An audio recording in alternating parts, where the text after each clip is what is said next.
A well-functioning knee joint is critical to mobility, including standing, walking, and running. To better understand how knee problems occur, it is important to understand some of the anatomy of the knee joint and how the parts of the knee work together to maintain normal function. The important structures of the knee can be divided into several categories. These include bones, joints, ligaments, tendons, muscles, nerves, and blood vessels.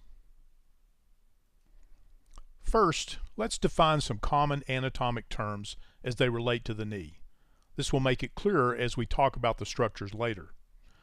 Many parts of the body have duplicates, so it is common to describe parts of the body using terms that define where the part is in relation to an imaginary line drawn through the middle of the body.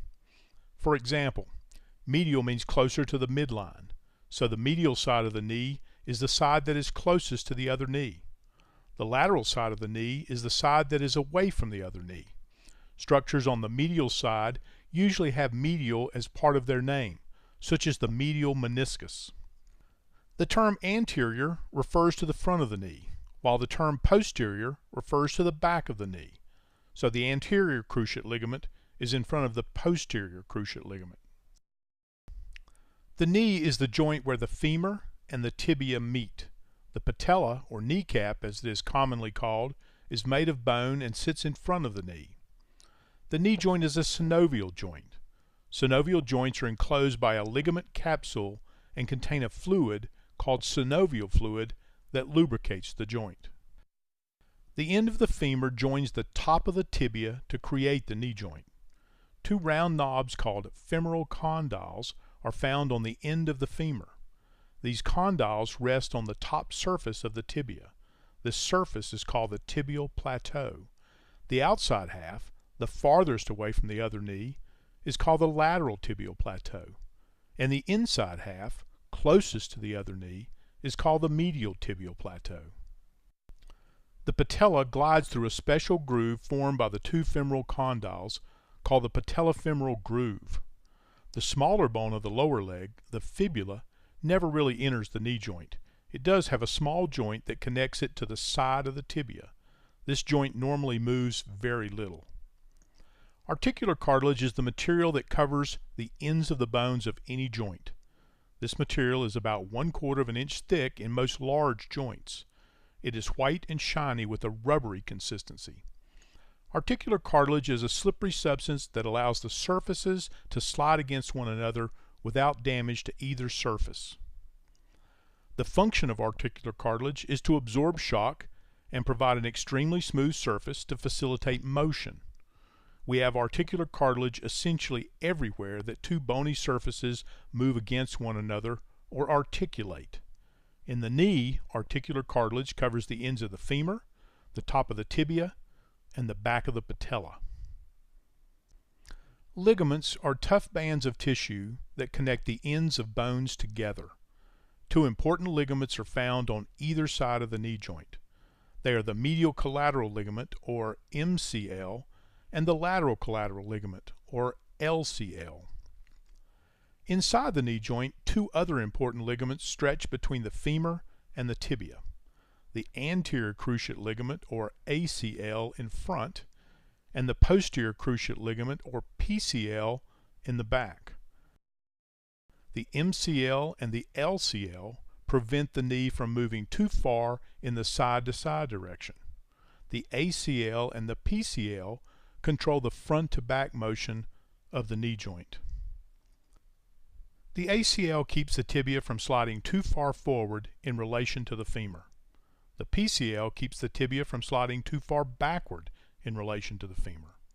Working together, the two cruciate ligaments control the back and forth motion of the knee. The ligaments, all taken together, are the most important structures controlling the stability of the knee.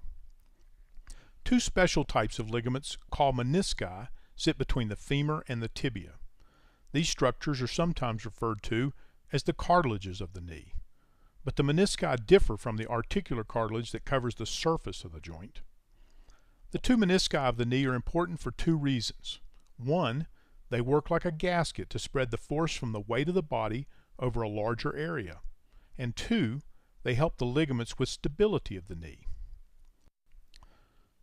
Imagine the knee as a ball resting on a flat plate.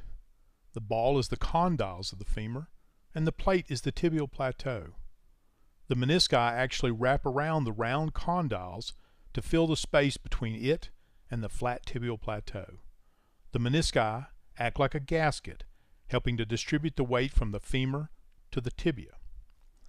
Without the menisci, any weight on the femur will be concentrated to one point on the tibia. But with the menisci, weight is spread out across the tibial surface. Weight distribution by the menisci is important because it protects the articular cartilage on the ends of the bones from excessive forces. Without the menisci, the concentration of force into a small area on the articular cartilage can damage the surface, leading to degeneration over time. In addition to protecting the articular cartilage, the menisci help the ligaments with stability of the knee. The menisci make the knee joint more stable by acting like a wedge set against the bottom of a car tire. The menisci are thicker around the outside, and this thickness helps keep the round femur from rolling on the flat tibia. The menisci convert the tibial surface into a shallow socket. The socket is more stable and more efficient at transmitting the weight from the upper body than a round ball on a flat plate. The menisci enhance the stability of the knee and protect the articular cartilage from excessive concentration of force. Taken all together, the ligaments of the knee are the most important structures that stabilize the joint. Remember, ligaments connect bones to bones. Without strong, tight ligaments to connect the femur to the tibia, the knee joint would be too loose. Unlike other joints in the body, the knee joint lacks a stable bony configuration. The hip joint, for example, is a ball that sits inside a deep socket. The ankle joint has a shape similar to a mortise and tenon, a way of joining wood used by craftsmen for centuries. Tendons are similar to ligaments, except that tendons attach muscles to bones. The quadriceps tendon connects the large quadriceps muscle of the thigh to the patella. This tendon continues across the patella, or kneecap, and blends into the patellar tendon. The patellar tendon connects the patella to the tibia. The hamstring muscles on the back of the thigh also have tendons that attach in different places around the knee joint. These tendons are sometimes used as tendon grafts to replace torn ligaments in the knee joint. The extensor mechanism is the motor that drives the knee joint and allows us to walk. It sits in front of the knee joint and is made up of the patella, the patellar tendon, the quadriceps tendon, and the quadriceps muscles. The four quadriceps muscles in front of the thigh are the muscles that attach to the quadriceps tendon. When these muscles contract, they straighten the knee joint, such as when you get up from a squatting position. The way in which the kneecap fits into the patellofemoral groove on the front of the femur and slides as the knee bends can affect the overall function of the knee. The patella works like a fulcrum, increasing the force exerted by the quadriceps muscles as the knee straightens. The hamstring muscles are the large muscles in the back of the thigh. When these muscles contract, the knee bends. The most important nerves around the knee are the tibial nerve and the common peroneal nerve in the back of the knee. These two nerves travel to the lower leg and foot, supplying sensation and muscle control. The large sciatic nerve splits just above the knee to form the tibial nerve and the common peroneal nerve. The tibial nerve continues down the back of the leg, while the common peroneal nerve travels around the outside of the knee and down the front of the leg to the foot. Both of these nerves can be damaged by injuries around the knee. The major blood vessels around the knee travel with the tibial nerve down the back of the leg. The popliteal artery and the popliteal vein are the largest blood supply to the leg and foot. If the popliteal artery is damaged beyond repair, it is very likely the leg will not be able to survive. The popliteal artery carries blood to the leg and foot. The popliteal vein carries blood back to the heart. The knee has a somewhat unstable design, yet it must support the body's full weight when standing and much more than that during walking or running. So it's not surprising that knee problems are a fairly common complaint among people of all ages.